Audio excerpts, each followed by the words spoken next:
1 कोटीची अमाउंट ही कमी आहे का जास्त आहे? काही लोकांसाठी ती खूप कमी असेल.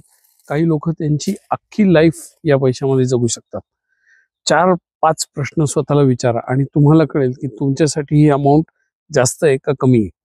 पहिला प्रश्न, तुमचं एज किती आहे आणि तुमच्या पोर्टफोलिओची सध्याची साईज किती आहे? जर तुम्ही यंग असाल तर कंपाऊंडिंगचा फायदा घेऊन तुम्ही तुमचा पोर्टफोलिओ वाढवू शकता. दुसरा प्रश्न हा विचारा की तुमच्या पोर्टफोलिओवरती जो ग्रोथ रेट आहे तो कसा आहे?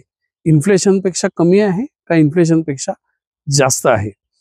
तिसरा प्रश्न हा विचारा की त्यापैकी किती पोर्टफोलिओ तुमचा लिक्विड आहे, का तुमचे बरेच पैसे इलिक्विड ॲसेट्स मध्ये अडकलेले आहेत?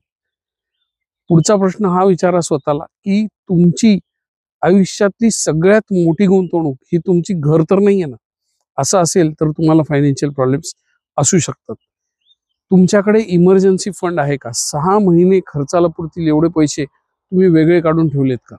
आणि सगळ्यात महत्त्वाचा प्रश्न म्हणजे तुमचे गोल लिहिलेले आहेत का की ते तुम्ही डोक्यात घेऊन फिरताय?